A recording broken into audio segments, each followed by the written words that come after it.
comments.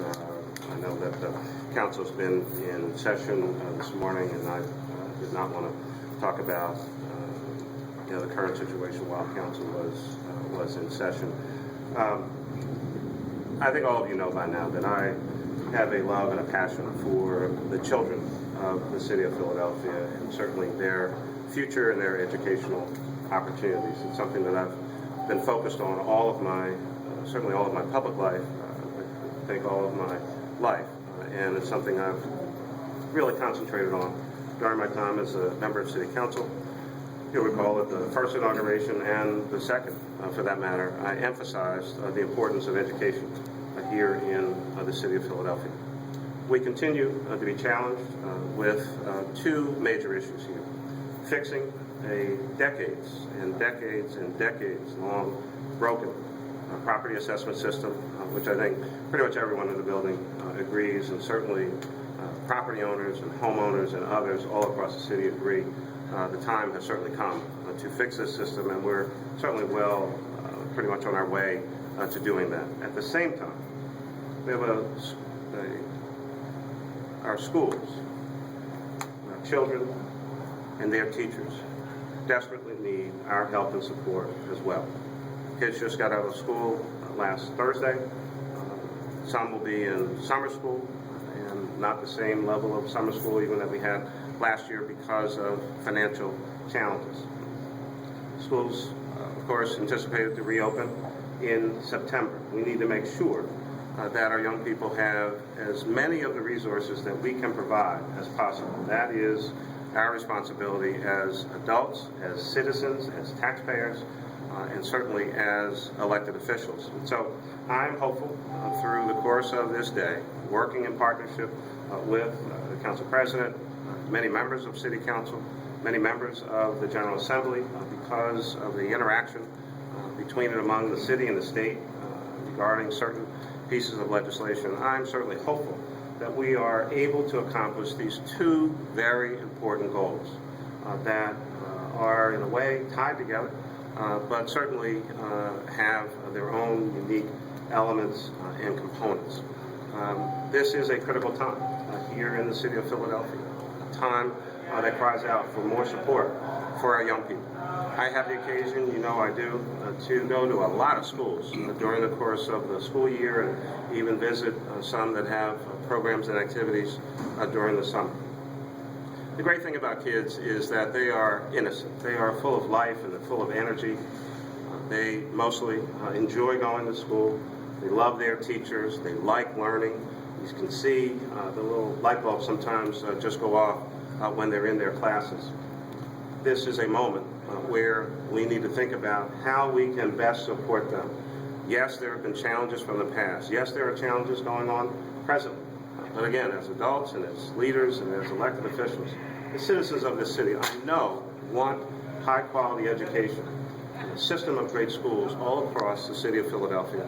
That's my passion. That's my commitment. That's what I've been focused on. I love going to schools to see our children, and certainly I want to do everything I possibly can to help ensure that not only we fix our property assessment system, make sure that the city and the school district get the proper funds that they should from a fixed system, but that also at this time of tremendous challenge and economic crisis, that we do all that we can right in this moment to make sure that we give our school district the additional funds that they need, much of which, of course, already built into their budget, and unfortunately anticipating at least a $200+ million deficit into the next fiscal year. So this is our moment and a great opportunity to take on two big challenges, two things that, quite honestly, have not been taken on in the past.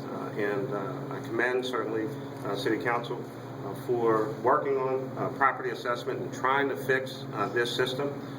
It's a heavy lift. These are tough circumstances, very complicated and detailed work. And the members have been working a long time on this, and I'm going to continue those conversations again with the council president and certainly the other members. But I wanted to share that with you. That's what we've been talking about. We're staying in regular communication and trying to make these tough decisions, but ultimately do right by our children. They put that off for another year. They put it off for another year. So what needs to be done in the interim? Well, I mean, there was an action by council last week to delay the actual value initiative, but also seek some protection from State Tax Equalization Board, generally known as STEB. You know, the interesting thing about that, I guess, is that this is the first time with clear definition that the council has really kind of laid down a stake and said, we're at least going to do it, put AVI into effect by this date certain. Now, obviously, we're going to have, you know, values later on this year, and, you know, the back and forth about is it now, is it next year. I don't want it to be lost in the moment here that a pretty significant step was taken just last week because it's not necessarily always been certain and always been clear to members of the public when this was going to happen. Obviously, from my perspective, we'd like to fix the system as quickly and as soon as possible. But I think that there's been a narrowing of the window and a creation of some definition around when. So it's now not an if question, it is a when. The City Council has said, at least last week, that it might be, that it would be, rather, next year. You know, we'll continue to talk about those things. It doesn't take away from the larger issue, which is we need to fix our property assessment system. We need to fund our public schools as best we can on behalf of the school children of this city. Mayor, are you seeking legislative relief in Harrisburg that would allow the city to reopen the budget mid-year when you have the new assessments, do a new millage rate during the coming fiscal year? That is an idea that was floated over the weekend. That did not come from us, did not come from me, did not come from our administration. But it's an idea that came from one of the legislative leaders in Harrisburg. I heard about it over the weekend. The team, of course, and I talked about it. We looked at it. That comes from, as best I can understand, comes from the perspective that if the initial idea that was presented more formally last week in City Council about trying to seek STEB relief, if for some reason that did not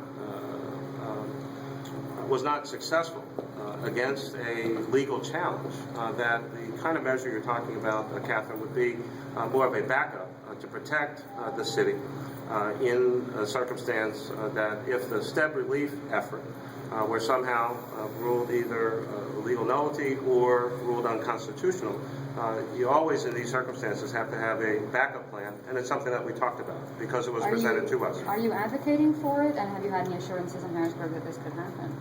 I'll take the second part first. No, I've not received any assurances that that particular measure could happen or the STEB relief matter is guaranteed. It's another legislative body, so I'm not going to prejudge or speak for them. There have been a series of calls and conversations about a lot of these different ideas.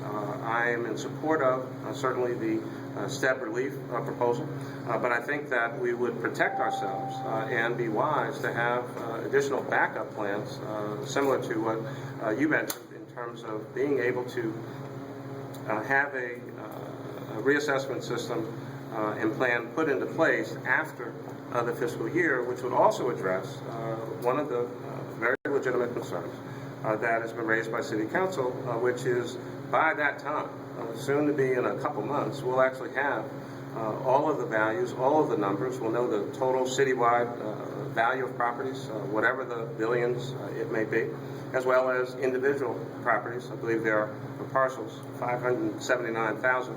And would then allow us to use all of that information to, in fact, do what we're trying to do, which is to implement the AVI system. So it's an option.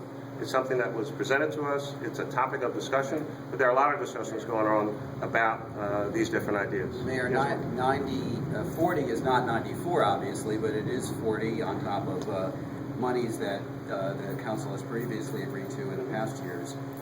Is your point in coming out today to reiterate your long-held belief in funding for schools in part to preserve the 40? Are you worried that 40 may end up at 20? Or are you, in fact, now still hoping that council may go beyond the 40? Well, I mean, of course I'm concerned about, whatever the current amount is, only because we've seen in recent weeks that, to some extent, the number, at least from my perspective, has been, either going down or moving in the wrong direction. Remember, earlier this year, there was much discussion about $94 million. And then there was something else that was proposed that it was $84 or $85 million. Then it went to 40. So, I mean, for a school system and a school district that is financially struggling, of course, those numbers for them and for us, I think, are going in the wrong direction. So, again, I can't take anything for granted. I know that there are many in council who are particularly focused on these issues, but ultimately it's what at least 9 people agreed to. And so, one, certainly want to keep what is presently out there.